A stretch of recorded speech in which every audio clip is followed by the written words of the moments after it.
Welcome to the Do Good Mavericko podcast.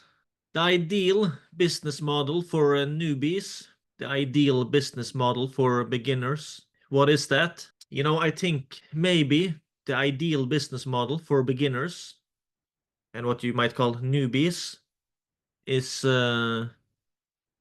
paid communities, building a paid community. Why? Because there are real life success stories of people that are not experts that are doing it.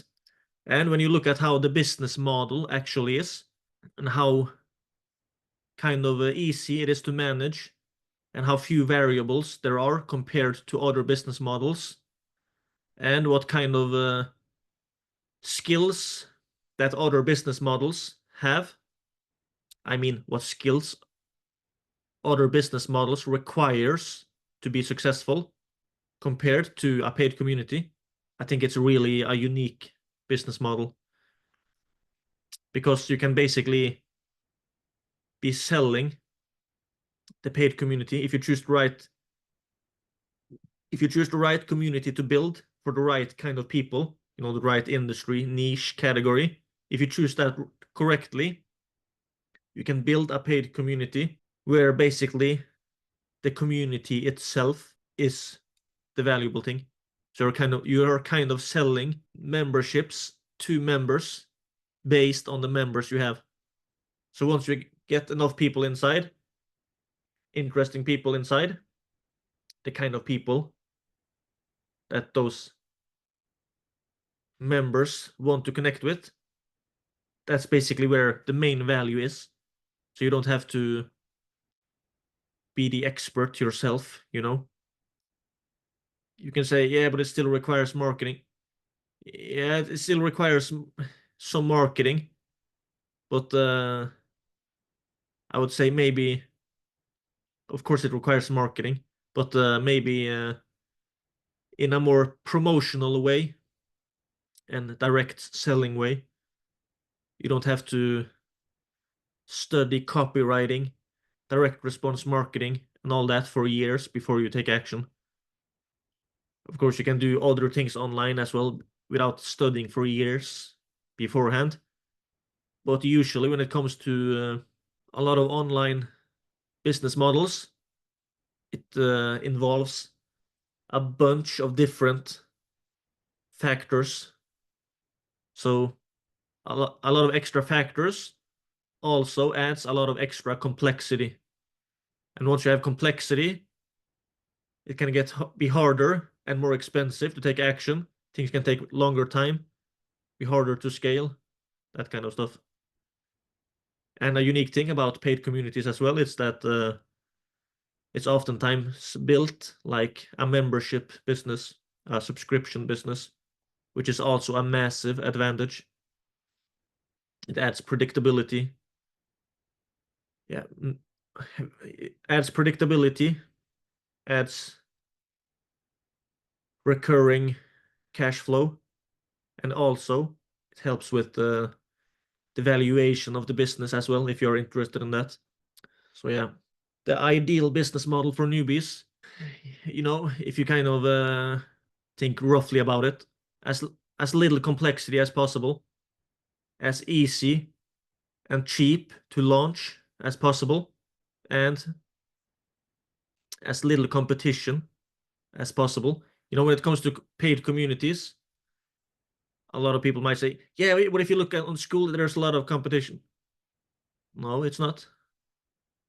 In some of the niches, it's a lot of competition. But how can I say it's not much competition? Because in some niches and categories, paid communities don't even exist. So you don't have, of course, you always have competition in that way. You pretty much always have competition that way. Other people are trying to sell stuff. But my point is, there are thousands of niches out there where a paid community would be extremely valuable, but it doesn't exist at all. So that's another advantage. If you can build a paid community where it's extremely valuable, but don't yet exist, so you don't have a competition You don't have direct competition from another paid community, you know.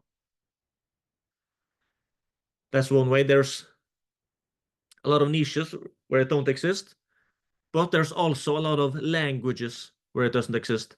So if you come from another language, I mean, if you speak another language or come from another country, so you speak another language than English, that's also an opportunity.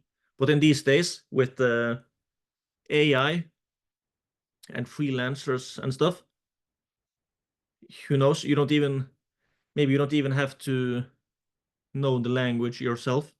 Maybe you can partner with people in other countries that speaks that language, and you can build a community that way as well.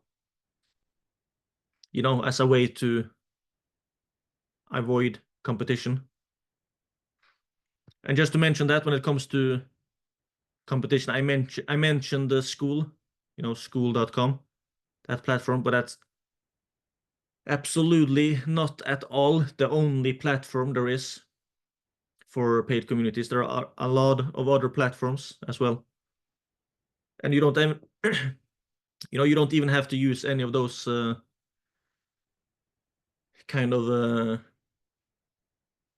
what's it called? You know, on school you can kind of, you know, members can kind of jump from one community to the other ones, but there are platforms out there where you can also build it in a way where they log into your paid community and they are not skipping over to a bunch of other paid communities. So yeah, a lot of options on that as well. You know, go high level. They have the platform, they call it Go Collab. So if you go to gocollab.com, I think, you can even use it for free. They're offering their community function for free. So that's one option as well. You know, I could go on and on about my arguments for why paid communities can be a brilliant business model for newbies or beginners. Like I mentioned many times, I'm not an expert, but I have interviewed a few success stories about paid communities that is making at least $10,000 profit per month for the book and course that I'm making and community called Community Cash Cows. And what I've seen so far, it's mind-boggling. Really exciting stuff. By the way, if you want to check it out, you should go to communitycashcows.com. So if you want to build your own cash cow, you know, your own business that can be a source of semi-passive income, you should go to communitycashcows.com so that you can learn from real life success stories, multiple real life success stories, and also so that you can connect with other builders of online communities as well.